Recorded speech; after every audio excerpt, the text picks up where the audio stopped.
All righty, I think Mr. Jones was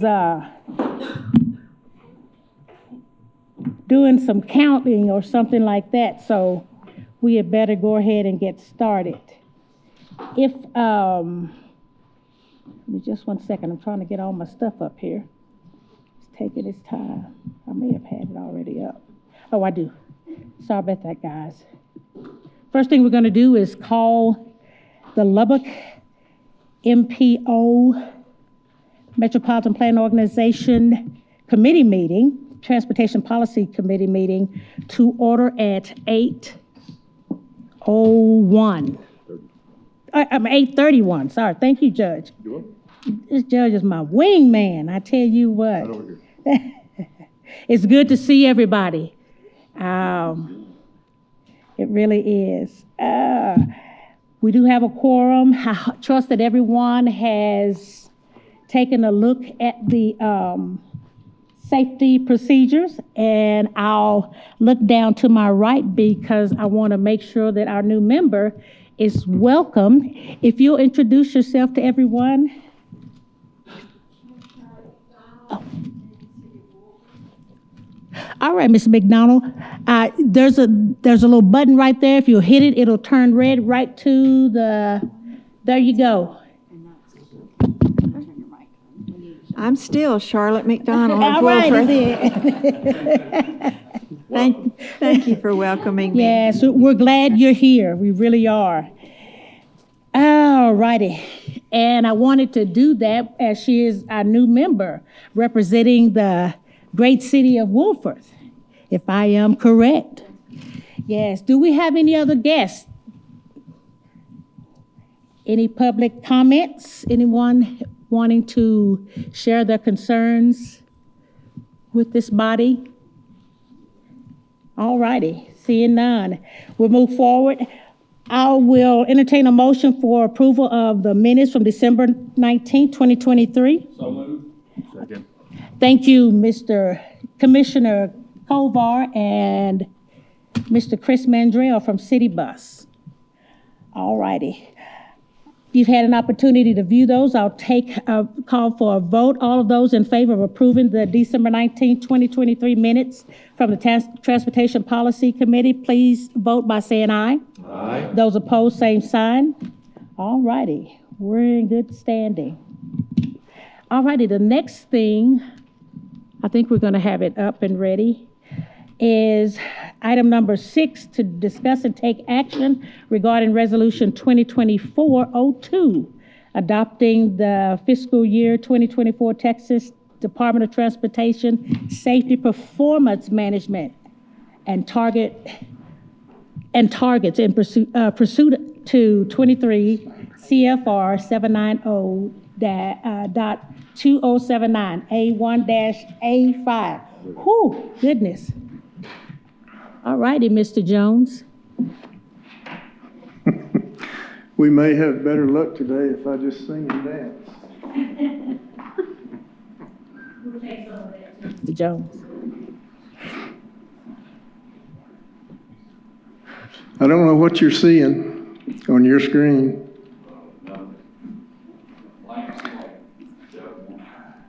And I apologize, but we'll move forward. Texas has not had a deathless day on its roadways since November the 7th, 2000. In the last 5 years, the state has averaged approximately 3,900 fatalities on an annual basis. In addition, over the same period, there was a yearly average of 16,500 people seriously injured. And I'm sorry the slides won't follow the text here. TxDOT's Highway Safety Improvement Program reports that in 2022, these deaths and injuries were attributed to roadway departure, speeding, impaired driving, no seatbelt, and distractions, including vulnerable road users and drivers of all ages. In 2019, you'll remember that Texas adopted the vision of Road to Zero with the goal to eliminate fatalities on our roadways by 2050. TxDOT strategies and countermeasures to accomplish this goal are integrated in the State Highway Safety Plan and the federally mandated Highway Safety Improvement Program.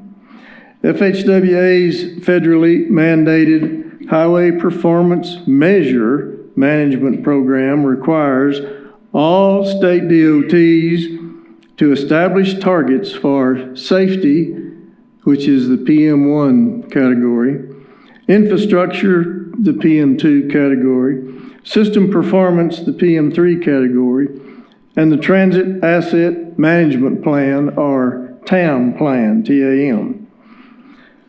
PM2 measures deal with the condition of pavements and bridge decks. PM3 measures deal with time reliability and freight network, travel time reliability and freight network reliability. And the TAM plan deals with transit activities that measure a state of good repair on vehicles and facilities. The PM1 safety measure, which is what this agenda item is all about, deals with the 5 performance measures shown on page 14 in your agenda backup and again on page 17 in the body of the resolution. Codified at 23 CFR 924, the state must establish and report Highway Safety Improvement Program targets no later than August the 31st each year, and the MPOs must ratify those targets or establish their own targets by February the 27th each year. Achievement of those targets represent an important step in helping states work towards the ultimate goal of eliminating traffic deaths and serious injuries on our nation's roadways. The PM1 targets are presented on pages 23 and 24 in your agenda backup. That's behind the resolution. And they are based on a 5-year rolling average. And we're supposed to be able to see the targets now. They were in your agenda if you look back at your agenda. The takeaway here is that TxDOT only has to achieve one of the 5 targets in order to be able to demonstrate to federal highways that they have achieved their goal. As far as the MPO is concerned, there's no penalty levied against the MPO for not meeting their targets because we are following TxDOT. Our only pledge in this regard is that we pledge to program projects that help the state achieve their targets. And that is cited in the resolution. With all those numbers and we'll go over the targets. In 2024, the traffic fatalities, the target is 3,046, which is lower than, if you can see your agenda, lower than the 5-year rolling average. The total number of serious injuries target for 24 is 18,242. The fatalities per 100 million vehicle miles traveled is 1.14, and the 24 target for serious injuries on the same performance measure is 6.77. Those are all state numbers. And to give you a little local perspective, I've asked Assistant Chief, where did he? Nathan, come on up and give us our local numbers. Sure, yes, sir. Good morning. Chief White. How are you? I'm good, ma'am. Good. So just to give you some end-of-year numbers for 2023, We did some comparisons for 2022 and then a 5-year comparison. So for 2022, we had 8,383 traffic accidents, total crashes in Lubbock. In 2023, we had 7,643, so that was a 9% decrease. For crashes with injuries, we had 5,446 in 2022 and 4,470 in 2023. It's a 12% decrease. And with crashes with injuries, we had 2,937 in 2022. And in 2023, we had 2,873. So that was a 2% decrease. And our 5-year trend for total crashes, we're at the lowest we've been in the last 5 years. The highest was in 2021 with 9,403. So that's a pretty big decrease from that high point in the last 5 years. For traffic fatalities, we had a slight increase last year. We went from 34 traffic fatality crashes to 35 in 2023. Unfortunately, there were 40 deaths in 2023. One of those was they're all tragic, but one of those was the incident on the Marsh Chart Freeway where we had 5 deaths in one accident. So we did have an increase in traffic fatalities. I do attribute the decrease in overall crashes to our proactive activity. I'm very, very proud of our patrol officers. They've been working really, really hard, especially the last few years, but last year was a really productive year. We had 77,566 traffic stops. That's a 31% increase from 2022. So they were out there working really, really hard. We issued 41,432 citations. That's a 3% increase. And we gave 47,665 warnings, which is a 49% increase from last year. Our DWI arrests have increased from 494 to 545. That's a 10% increase. And that's important because last year we did have a pretty steep rise in alcohol-related deaths. It went up from 5 the year before to 15, so that was very concerning for us. The motorcycle deaths also increased by 30%, so we have a couple of different things we're doing to combat both those. We're putting out more DWI patrols. We switched to a new patrol schedule that overlaps during peak hours, and some of those peak hours are from 10 p.m. to 2 a.m., so we have the ability to put out a lot of what we call directed patrols. So we give them assignments to go do, and some of that is DWI patrol. So we've increased that pretty significantly in the last month. And we're also working with DPS on a motorcycle safety campaign so that we can get information out to the public to watch motorcyclists and be aware of all the motorcycles on the highway. So those are the two things we're trying to do to combat those two issues. But that's our year for 2023. Do y'all have is there any questions I can answer? Madam Chair. Mr.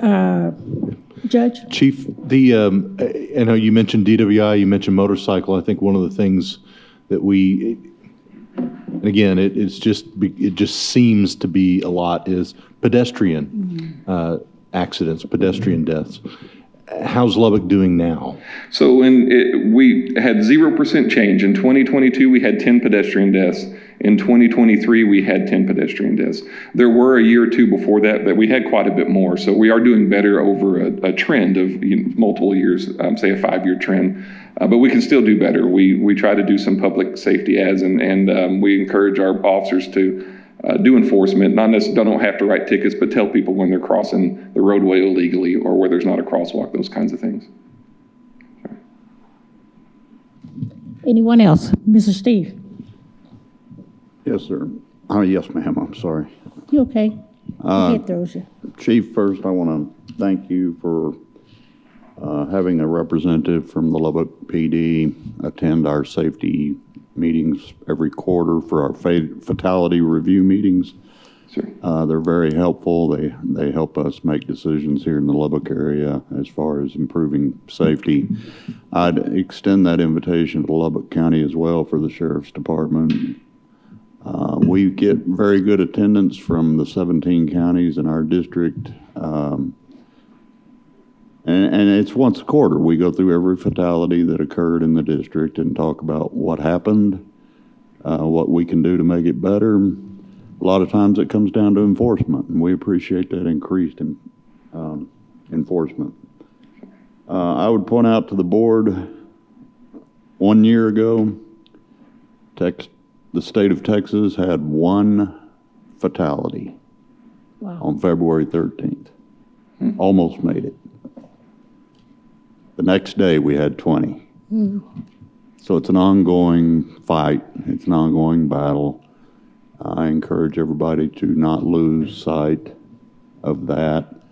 I would also point out, I'm very proud of Floyd County here in our district. In calendar year 23, they went an entire year without a fatality in Floyd County. So it can be done. Lubbock's a bigger challenge than most. But again, thank you, Chief. We appreciate the support that LPD provides to TxDOT. Thank you. Sir, thank Or you. Mr. Atkinson? Thank you, ma'am. Steve, the statewide fatalities haven't had a day since 2000. How does that compare against other states? My official answer is I don't know. But we can sure dig into that and see. When you're talking raw numbers, we're going to be way above everybody else just because of the sheer numbers. But we really got to look at vehicle miles traveled and percentage of fatalities per vehicle miles traveled. But I'm sure we have those numbers. We can dig them up. So anyone else have questions or comments? If not, Chief, I'd like to also thank you for being here this morning. And this is something that tends to perk up everybody's attention, especially when lives are ultimately changed as a result of some of these things that happen. Would it be too much to ask for a copy of that report? I mean, showing the decrease in some areas, and I know there's been some increases, but just seeing the numbers and what's been doing. And with that, I'll ask is, what can we do to add to improving safety? Can we, as representatives of different municipalities and entities, can we do something in addition to what we're already doing? Yes, ma'am, absolutely. I can get you a copy of this information. It's should be pretty easy to do. That's no problem. I can think of if anybody wanted to help with public ads, with being vocal about traffic safety, would love to partner with anybody here to do that. Sure. Anyone else? Thank you so much. I appreciate you. Yes, ma'am. Thank you. Mr. Jones, anything further for us? I might add, Assistant Chief White also serves on our advisory committee. So he's a regular member of the MPO family. Short of any other questions you might have on the agenda item, I would ask you to help us support TxDOT in their march to meet a zero fatality record, and ask you to approve the resolution. Madam Chair? Yes, Judge? I move that the Lubbock MPO adopt the 2024 safety performance targets as established by TxDOT. Can I get a second? Thank you, Dr. Wilson. It's been moved by Judge Parrish and second by Dr. Wilson that we accept and approve the resolution, the 2024-2, et cetera. Anyone else have any questions, any comments? Seeing none, all those in favor of approving the resolution, please vote by saying aye. Aye. Those opposed, same sign. Thank you very much. That has been approved. That's a good one.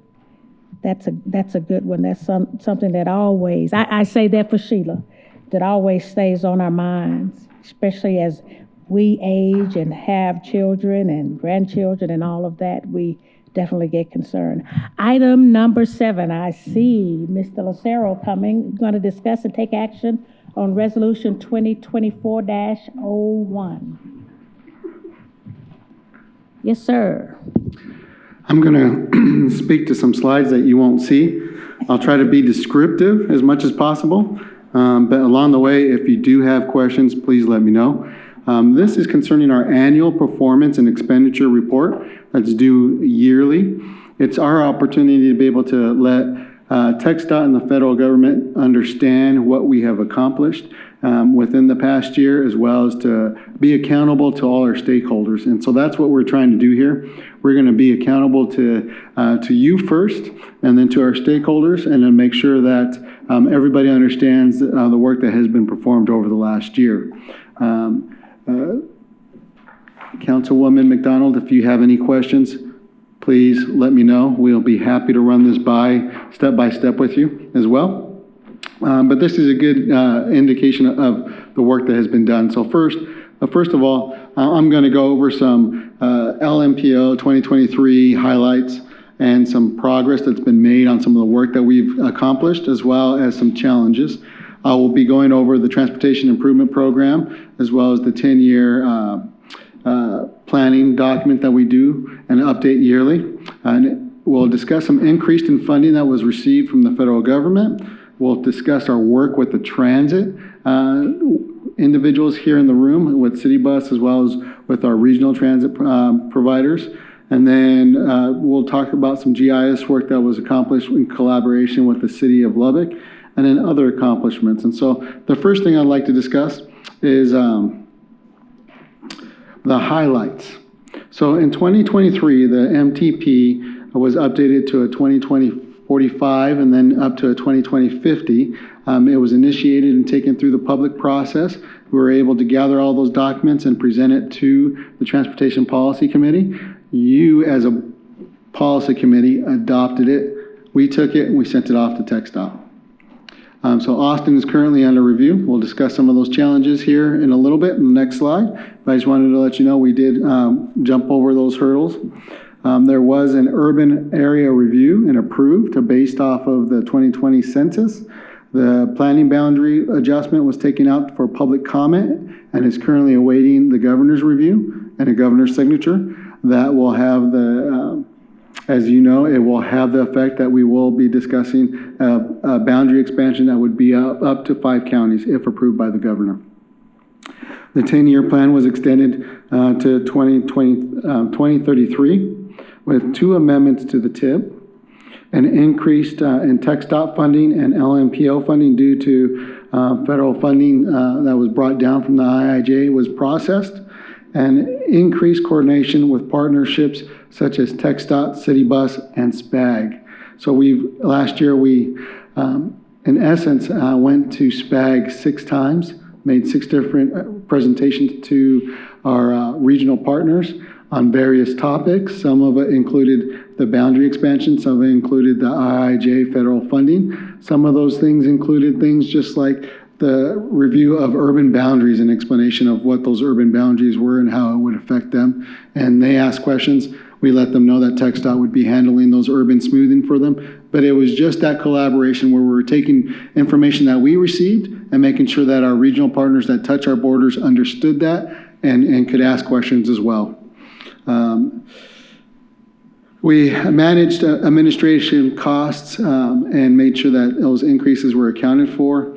And then, as always, all our short-range planning tasks were completed despite of staffing changes. As you know, we had an early retirement, well, not early retirement.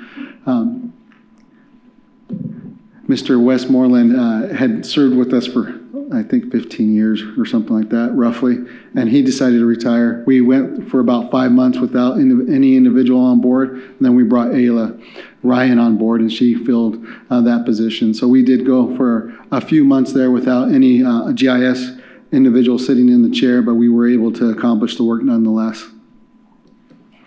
Some of the challenges that occurred there is we're currently still awaiting the MTP findings from Austin, and getting some of those kind of feedback and comments back. They are going to ask us to go ahead and do an amendment or a rewrite of some of the areas there in the MTP so it can suit them and some of the aspects and some of their perspectives that they think are important.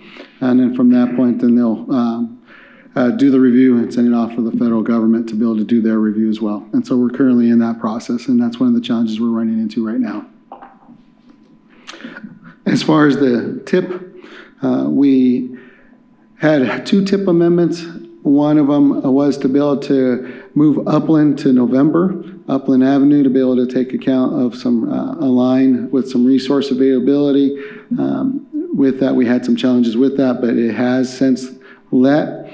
We had Woodrow move from 24 up to July of 23. That one also let, and that one was facilitated to move forward because of challenges that we were receiving based off of volumes and safety concerns along Woodrow Road. We also had a TIP amendment for South Loop 88, where we were able to bring in some additional federal funding from CAT 12, CAT 4, as well as CAT 9. Those funds, as you know, were in the millions of dollars, so $23 million in CAT 12, $46 million in the future for CAT 4, and approximately $5 million in CAT 9.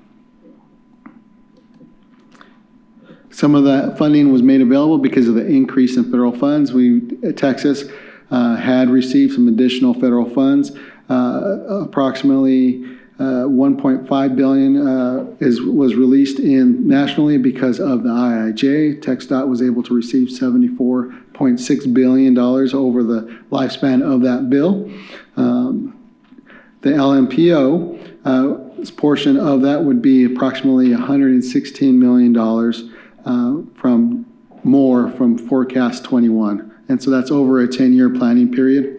And so within that 10-year planning period, we are going to receive some additional funding because of the IIJ. And so that's over a 10-year period. We'll receive some of those fundings. And because of that, we have issued a call for projects as well as an update to the TIP. And so we're currently in the middle of that. It closed yesterday, and we will review those projects as laid out by our bylaws and bring those back through the committees and eventually in front of the policy committee for review. The transit collaboration that I had discussed earlier was a multimodal coordination effort, and it was something pretty heavy. Over the last year, we coordinated with TxDOT, Texas Tech, City Bus, our city partners, also our Veteran Administration to try to put in a request for some additional funding from the TxDOT call. Unfortunately, we did not receive that call, but because of that, we had started a heavy deep dive in coordination. And so we were able to make sure that we worked with City Bus and their efforts in trying to secure some additional funding, as well as making sure that the routes that they are planning in the future would coordinate correctly with all the roadway infrastructure that's coming down through the bond, as well as some of the other projects identified in the TIP. We are working with Texas Tech to make sure that their coordination and their public infrastructure are being accounted for, and that we're all being coordinated. Currently, right now, City Bus had operated for about 171 hours of service during fiscal 21. They had about 2,330,000 revenue miles in fiscal 23. And in City Bus, ridership was almost 2,300,000 in fiscal 23. In the GIS efforts that we've had over the last year, sorry, I know it's a lot of information, but I promise I'll stop here and ask questions, allow you to ask questions here soon. As far as the GIS efforts, we did have a travel demand model that was updated and brought forth. It was given training from TxDOT, and it was received and approved by the policy committee. That model has thus been used to be able to do the evaluation for our planning boundary. It's been used to be able to do some outreach for the urban smooth areas, as well as just for individuals who have called for some information. We've had the city of Lubbock, the county, and other stakeholders reach out to us and ask us for projections and for some transportation ban modeling, and we've been able to accomplish that. As well as collaborating with the GIS department to be able to update our maps, as well as putting in and inputting data processing for 1,922 permits that were geocoded to centerline files, as well as trying to make sure that we accounted for all the growth in the area.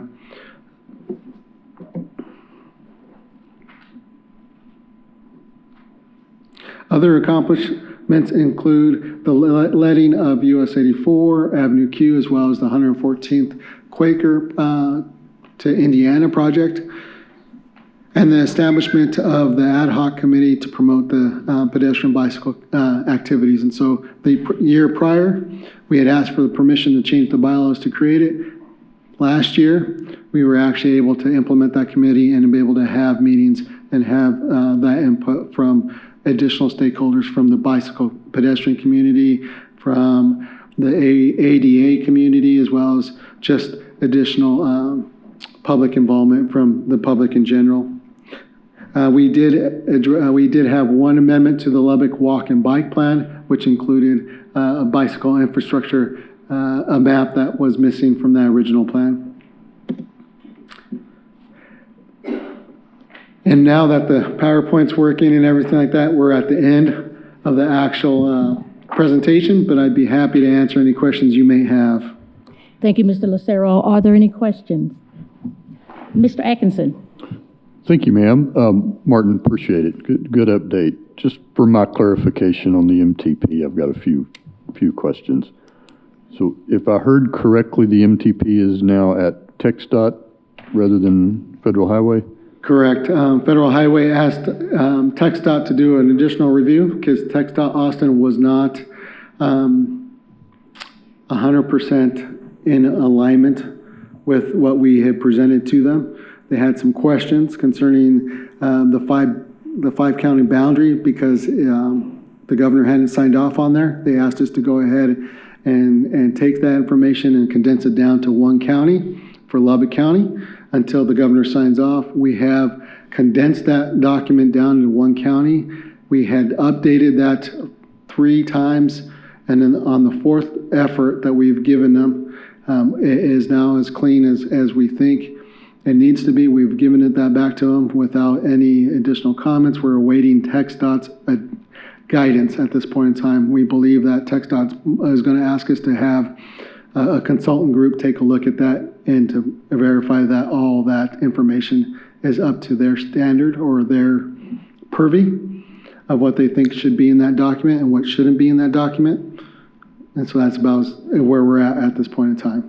Okay, thanks. So that was my second question. I know we had discussed, I think it was Federal Highway that had suggested the consultant, so it will soon go that route now? Yes, TxDOT Austin for the last 2.5 months has stated that they were going to provide a consultant group for us.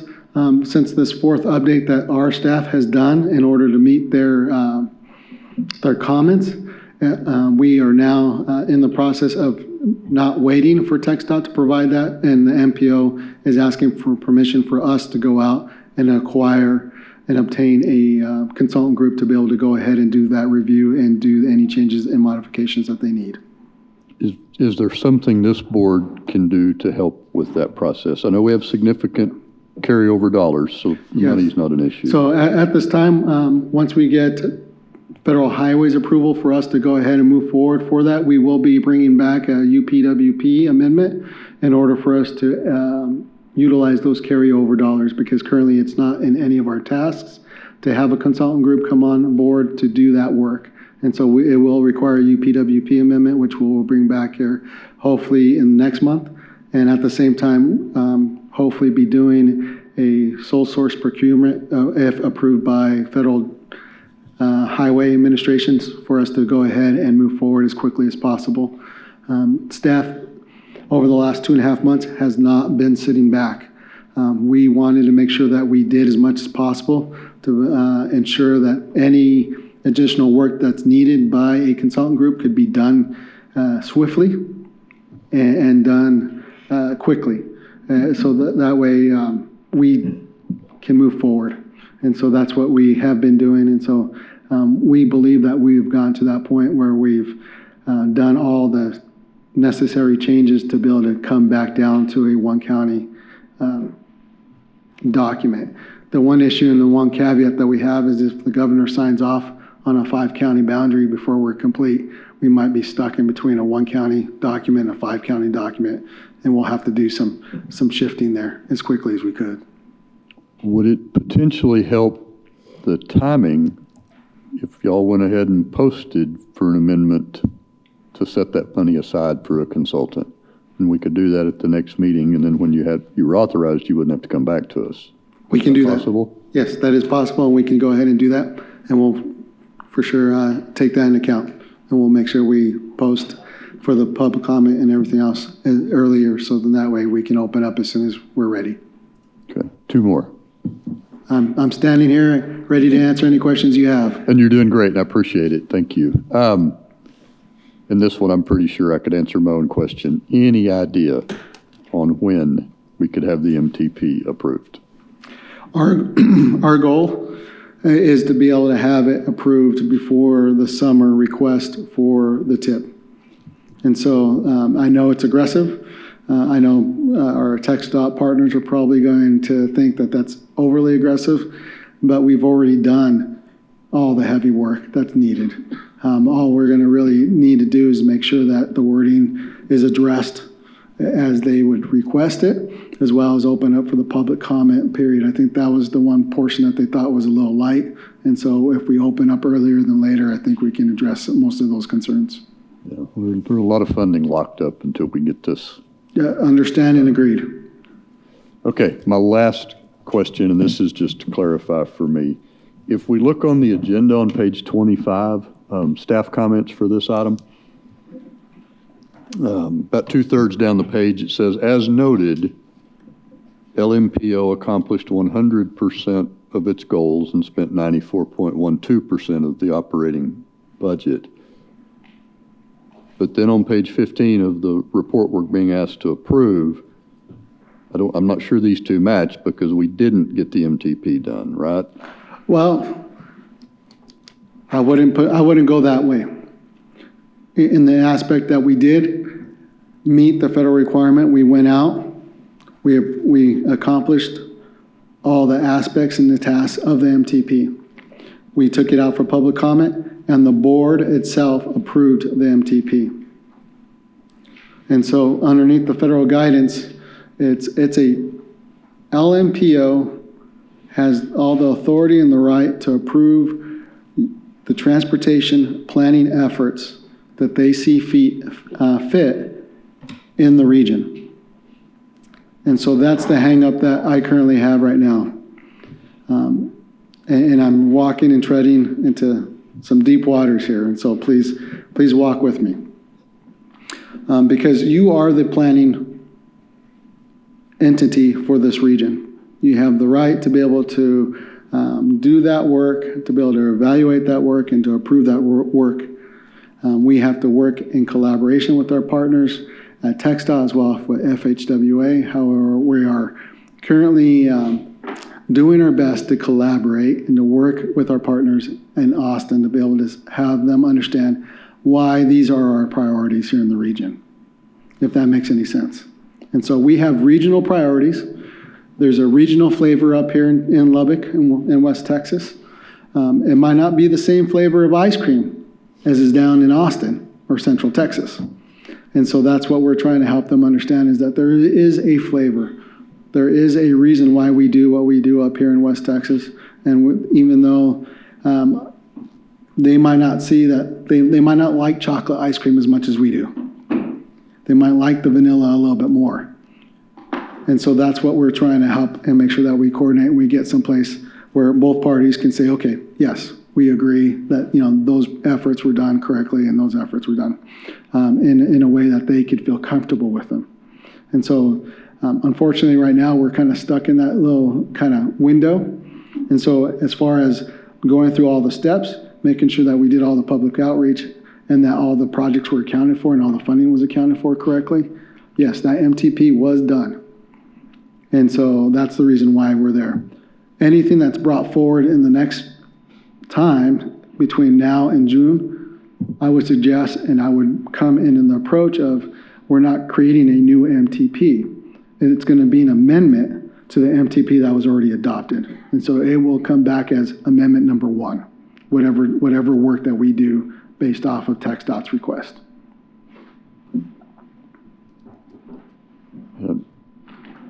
Understand you're in a tight spot, and I appreciate it. We did do an MTP. This body did approve it, and it was submitted. It just has not been approved. Correct. From Federal Highway. Yes, Federal Highway has not approved it, and it's their view that until TxDOT Austin and Lubbock MPO get on the same page, that they won't approve or finish that review. And so until we can kind of collaborate a little bit more and make sure that everybody's happy, then we can't get past that hurdle. And so if we do But we're in the process now on all that. You're working Yes. your way through that, trying to get Yes, everybody correct. to the same ice cream. Correct. Okay. Thank you. Any other questions of Mr. Lucero? Mr. Warren? Mr. Atkinson, I appreciate your comments there. You saved me a lot of breath and time.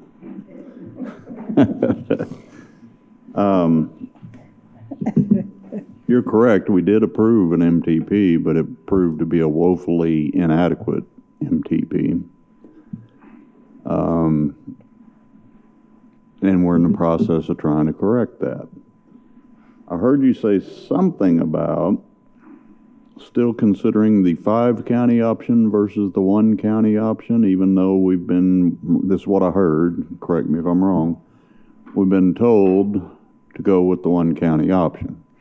No, sorry. What I was saying is, let me clarify. So right now, the governor has the 5-county boundary on his desk, will have on his desk a 5-county boundary to review. We have moved our document down to the 1-county option. It's solely just 1 county, Lubbock County. It has all the economic, all the financials, all the public outreach, all the information for Lubbock County. We're trying to get that approved.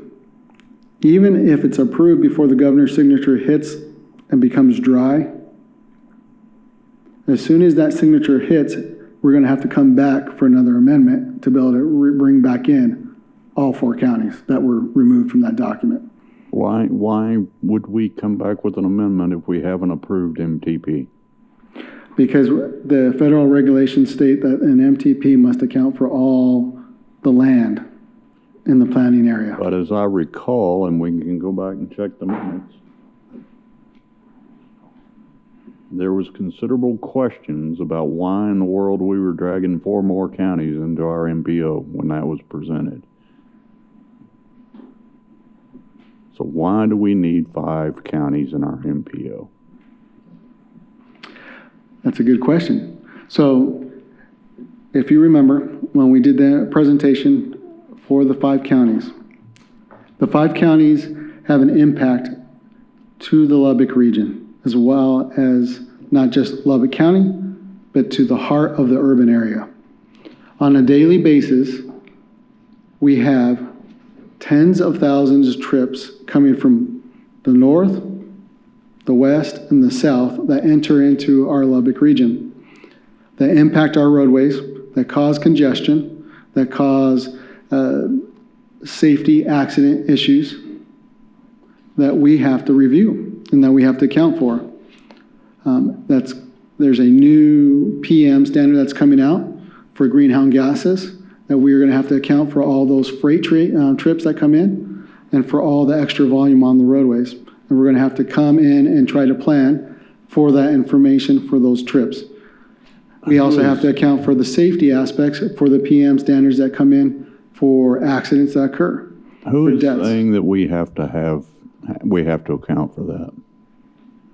Well, the reason we have to account for it is because for the majority of those accidents, majority of that congestion that's occurring on a daily basis, I said, who is telling us we have to account for that? it's underneath the federal regulations. So why is a 1-county option sitting on the governor's desk? The 1-county option isn't sitting on a governor's desk right now. What's sitting on the governor's desk? The MPO had approved the resolution to be able to send out the planning boundary adjustment to include all 5 counties. And so that's what's been sent over to the governor's office. It sounds to me like this jousting with windmills of bringing in these other counties is our biggest problem. And I questioned it when it came up. Am I wrong there? Is that what other people have heard? That, you know, we looked out there and we can't spend money in those other 4 counties, correct? We can't spend construction dollars in those other counties. The MPO, go ahead. You can spend money, but it takes a special finding of this board. to spend money in the planning area. So we're holding up funding in Lubbock County, where the MPO really is, for the minor outside chance that we might spend $1 or $2 outside of Lubbock County. Is that what I'm hearing? No, you have to consider from a planning perspective, the difference of the planning area and the difference of the urbanized area. From a planning perspective, we are trying to address, as Martin said, the increase in freight traffic, the increase in passenger traffic through Lubbock County as it impacts the region. That impact then is measured through various planning tools that FHWA has and TxDOT has to measure the impact on our county and the surrounding counties. We've already talked to New Mexico. New Mexico is licking their chops to come over the state border and get into our counties so that they have the same kind of influence that we would have on the numbers going out of New Mexico into Texas. If you don't reach out and address your planning issues early on, Mr. Jones, could you slide over to the mic so everyone can hear? if you don't reach out and address your planning issues early on, those planning issues will eat you up and will lose influence to the adjoining counties.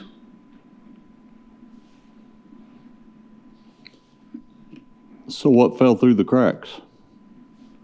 Why wasn't this addressed months ago?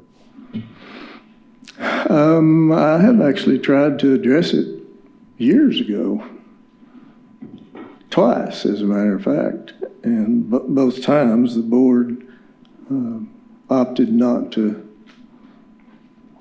continue that search, if you will.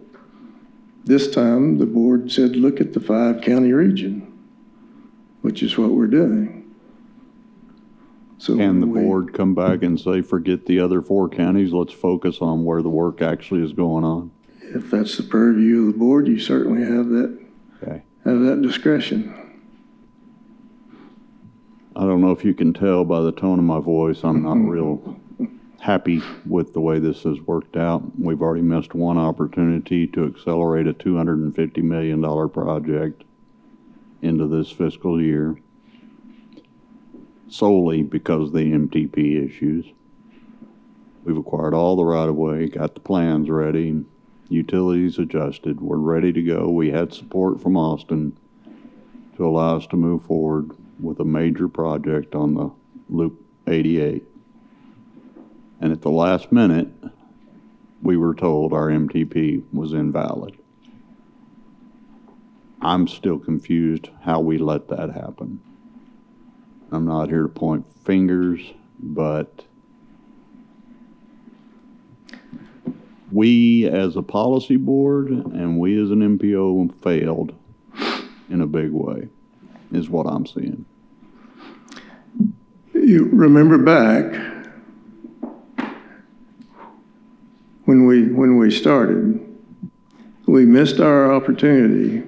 We missed our reporting opportunity on our updated plan because of COVID and because we didn't have our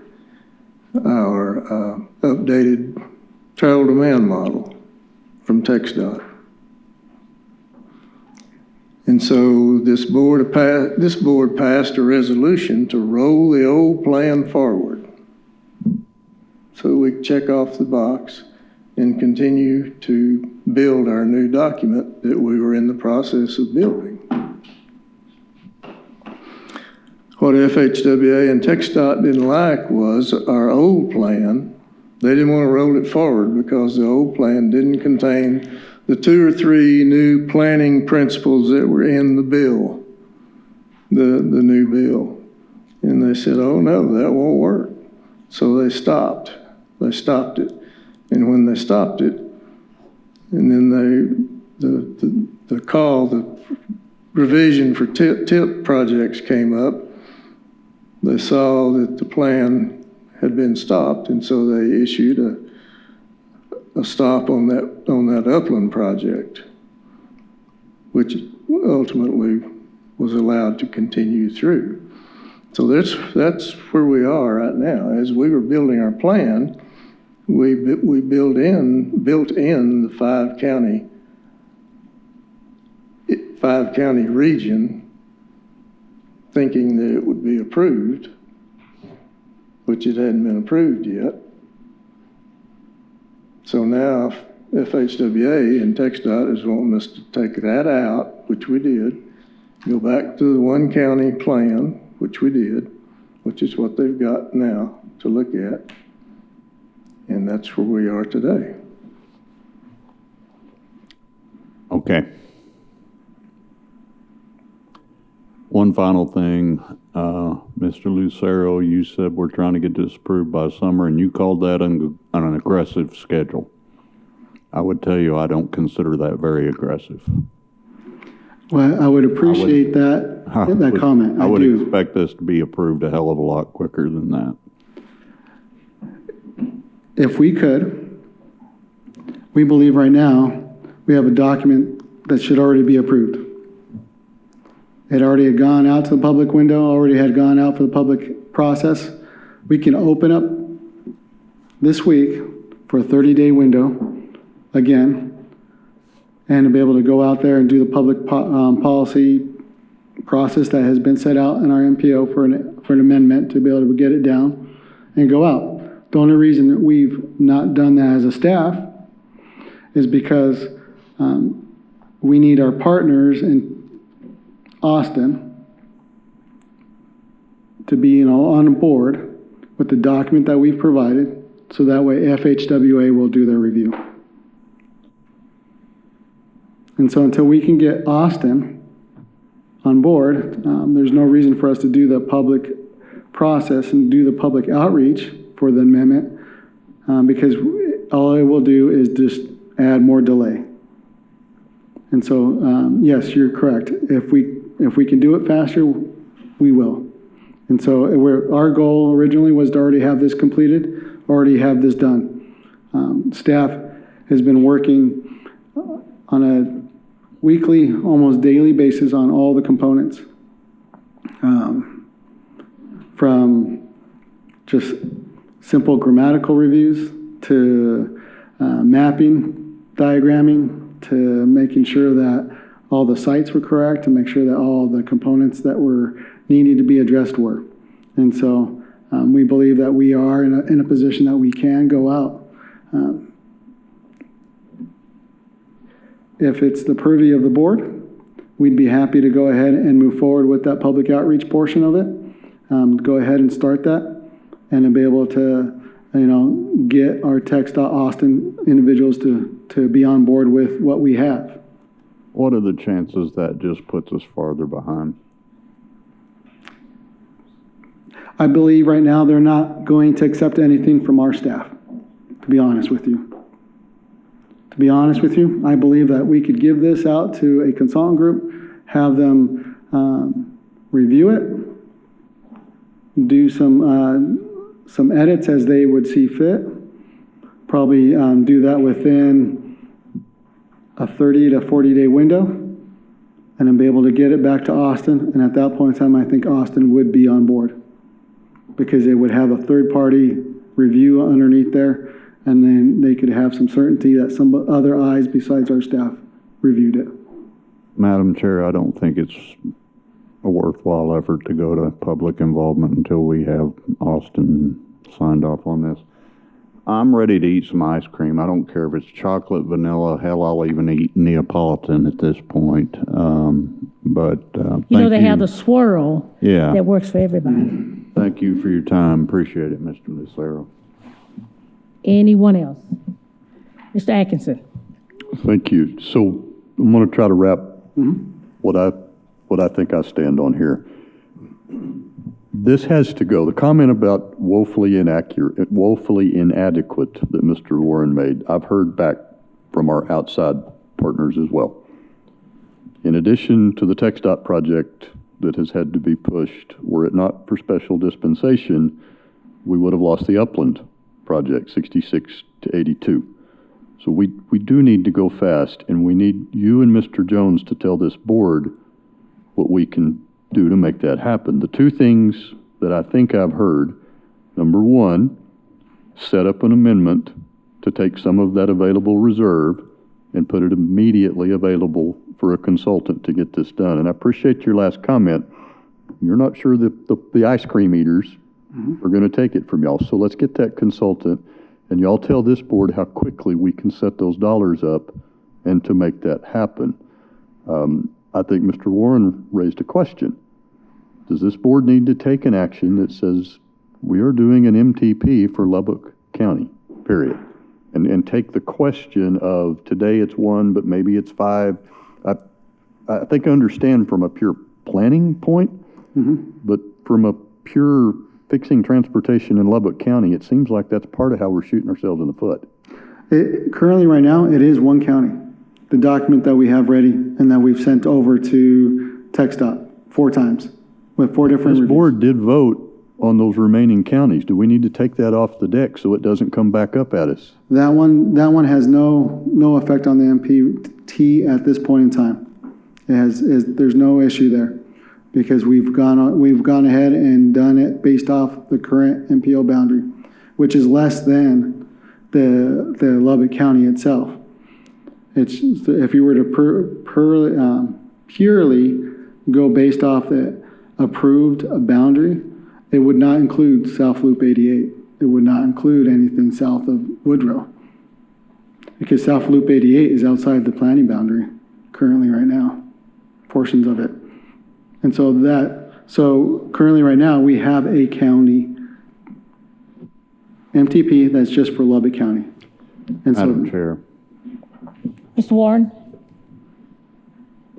I don't want to do this to her, but I may have to call my TP&D director up here to verify that statement. Because I find it hard to believe we've come as far as we have on Loop 88 without it being in the planning boundary. No, it is. So what am I clarifying exactly? He's telling me the Loop 88 project is not within the MPO planning boundary at this time. It's inside the MPO boundary. We go all the way to FM 41. That was my... Now, the whole limits, like segment 4 is not in it, But but the one that's under construction is in it.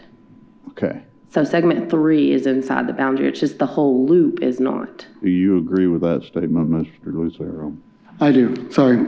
I view Loop 88 as the full loop, not just segment 3. Thank you, Colin. I've ranted and raved long enough. I'd love to hear from our friends from Wolford about their thoughts on this. I'm sure you would, but I'm not ready to say anything about it. Give me a break and give me a few doves. Thank you for letting us know. We'll be patient with you as today is your first day. Thank you. Anyone else? Any other? Chris, you have any comments with regard to the document, the resolution that is before us, and the information that was presented by Mr. Lucero?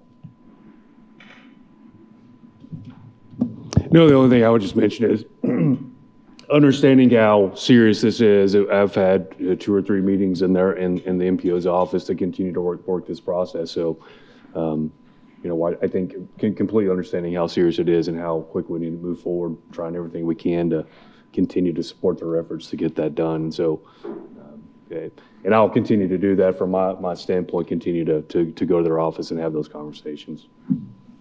Thank you. So I have a question, Mr. Lucero. So how quickly do we get the consultant in place? If FHWA approves our sole source, we can do it as quickly as just trying to get a contract signed. And so that's what we've actually sent out a request for that sole source procurement. It was sent out to Philip down in Austin, and that email request has already been made, and that direction's already been started. Thanks for that information. Anyone else? Mr. Mandrell? So do we have to have the amendment to the UPWP before we can hire the consultant? No, we'll begin doing that. What we're going to do is go ahead and utilize some planning. We have some extra funds that we have currently right now. We just wouldn't be able to carry out a full contract, and so that full contract will be executed with underneath the new task, and so that's what we'll be coming back for. So that won't hold up anything. If we were to get the approval today, we would go ahead and start the process of trying to find that consultant group to go ahead and get signed off on. The approval from FHWA to sole source? Correct. Okay. So the moving the amendment to the UPWP to March isn't necessarily going to delay No, it's not. the consultant? Okay. Mr. Atkinson? Thank you. Martin, how long has FHWA had that request?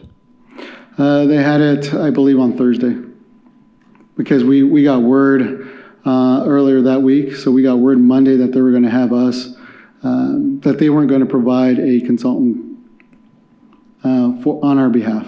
And so when we received that, we went ahead and made the request to go ahead and do a sole source.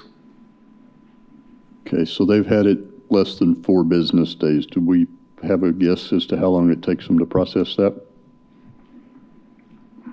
I can't say one way or the other. We can follow up today and get an answer for you. Thank you. All righty.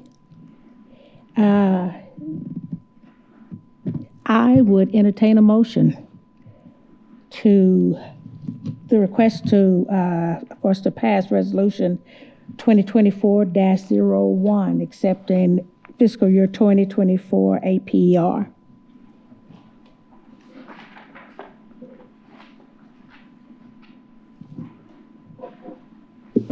I will make the motion to approve. Thank you, Mr. Warren, for your motion. Thank you, Mr. Atkinson, for the second. Any other comments, questions? Hearing none. All those in favor of passing resolution 2024-01, please vote by saying aye. Those opposed, same sign. All right, there you go. All righty, let me get back over to my... I think that's everything, and we're down to agenda 8, which is our list of reports. Mr. Jones? If you don't mind, seeing as how we have technical difficulties and most of the reports are really based on slide presentations, and they would lose their meaning without the slides, we will, if you don't mind, we'll dispense with the reports and put them on the next agenda.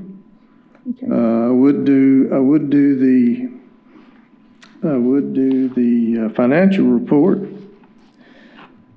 Our financials are through December, which is the 25th percentile. You'll note that we are only 21.64% collected on our revenue, but our expenses are only at 19.76%. So we are good on our finances. And unless you have any questions,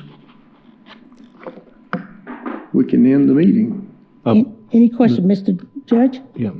Mr. Atkinson was talking about for the MPO to pay for this third party or this consultant. What is that cost estimate for that going to be? Well, unless we get a sole source approval, we don't know. Okay, with sole source approval, what will that be?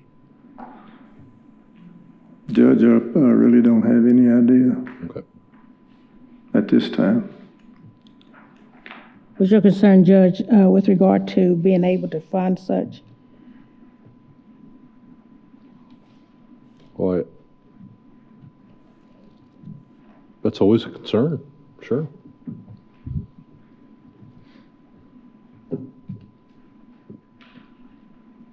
Well, thank you.